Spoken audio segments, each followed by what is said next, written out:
this might be the best national park in the United States. And for those who like rainy weather, it might be the best national park in the world. Spanning miles of national forests, quiet small towns, and foggy coastlines. Washington's Olympic Peninsula feels like something straight out of a fantasy book. Unpretentious and weirdly magical. Something about the ambient of like hearing the rain fall onto your tent. Over the centuries, the peninsula has inspired endless fairy tales, folklore, and even real-world sightings of the unexplained, like Sasquatch, fairies, and thunderbirds. When I first heard about the Olympic Peninsula, I thought to myself, I didn't know a place like this existed in the US. But once I arrived, I thought, I didn't know a place like this existed on Earth. But it does. And it's right in Seattle's backyard.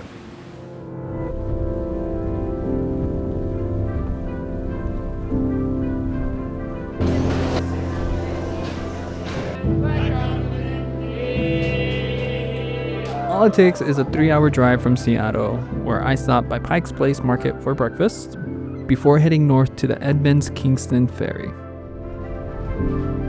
You can drive the long way around if you want, but the ferry cuts off about 30 minutes of the drive, and honestly, the views across the Puget Sound make it more than worth it.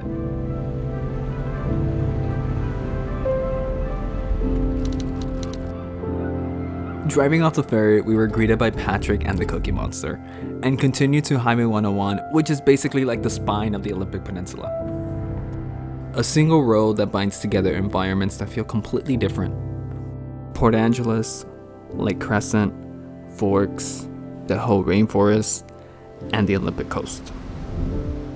And you'll be spending many hours on it if you travel here, taking in the incredible scenery, maybe even stopping at one of its cozy roadside cafes.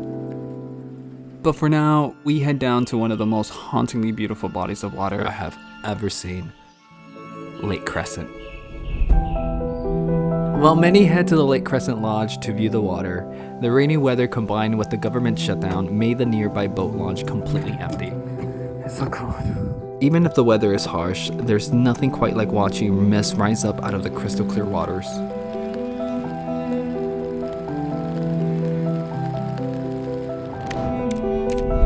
Indigenous tribes settled the land over 13,000 years ago, and an ancient legend says that a nearby mountain, Storm King, threw a colossal boulder into the valley to divide two warring tribes.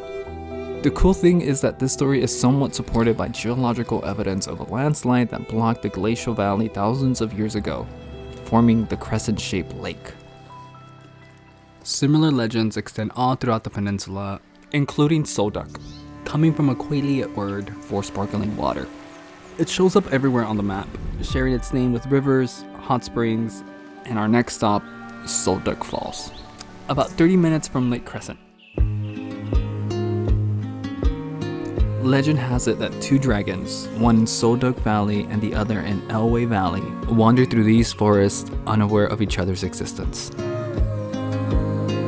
When they met on the ridge between their two valleys, they collided in a fierce battle that lasted days, but neither was able to emerge victorious. Both retreated to caves in their respective valleys, crying boiling tears in defeat and creating the area's hot springs, which are located deeper within the valley.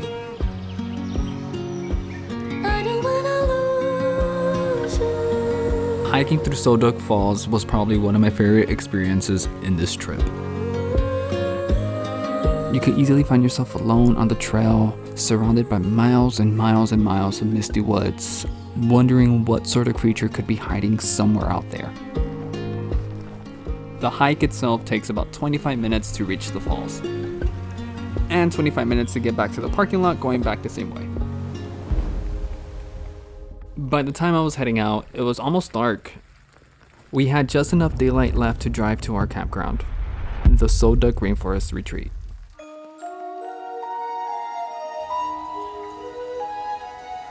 While there are a few lodges and Airbnbs to stay along the peninsula, one review stood out that caught my attention, reading, "Fairies and nymphs live here for sure."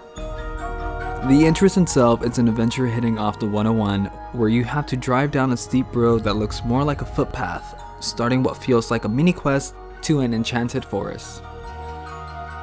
With both traditional campsites and preset tents that include heaters, furniture, and electricity, it's truly an unforgettable place, where you can relax under the hanging mosses, check out all the fun and whimsical wooden carvings hidden throughout its 9 acres. I saw toads, mushrooms, things I'd never seen before or recognized what they were.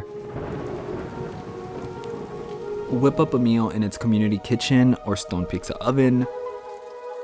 Play some ping pong outdoors. And fully appreciate the surrounding nature. Believe it or not, it's really cozy in here. Something about the ambient of like hearing the rain fall onto your tent and just sleeping. I'm chilling.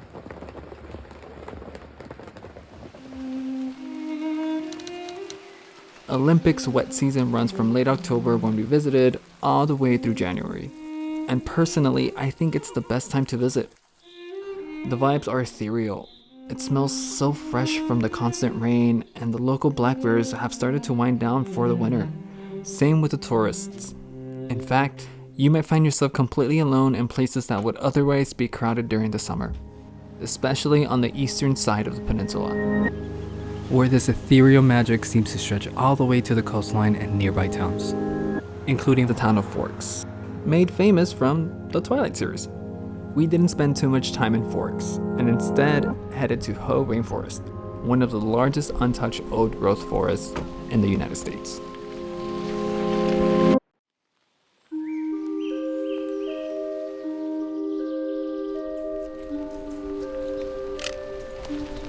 The Hall of Mosses Trail is perhaps what it's best known for, featuring some of the most otherworldly trees I have ever seen.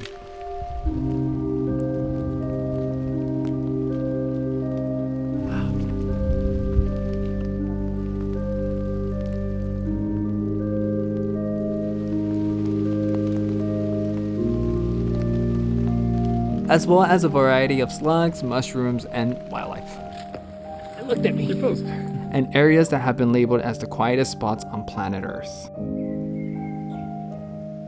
You'll definitely get some incredible photos. Unfortunately, my film ended up snapping early in the camera roll, and all the pictures that I took were exposed on one single frame. If you ask me, the outcome is pretty cool. Please support me in this. Just like the other places we visited, Hoh is overflowing with indigenous history, myths, and supernatural occurrences, including alleged sightings of thunderbirds. They are said to be so big that the flapping of their wings and blinking of their eyes make thunder and lightning. While all the birds I saw this time were regular sized, the trail itself still feels enchanting.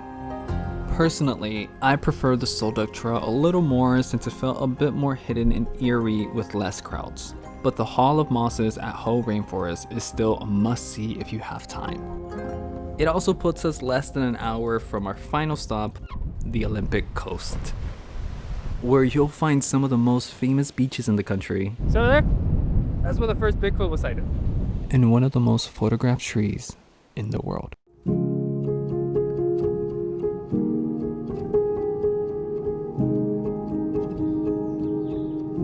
Cleaning between gaps in the hillside, the Tree of Life at Quieleute Beach appears to be suspended in midair.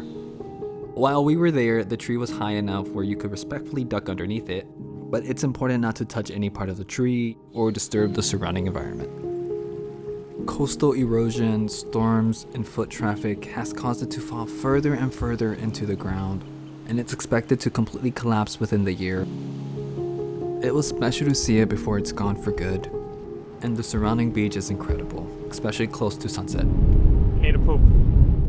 It's amazing to think how all these different environments exist side by side on the Olympic Peninsula.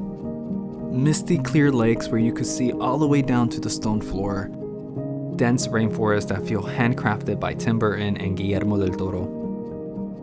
And now, sandy ocean beaches, where the view extends for miles in all directions.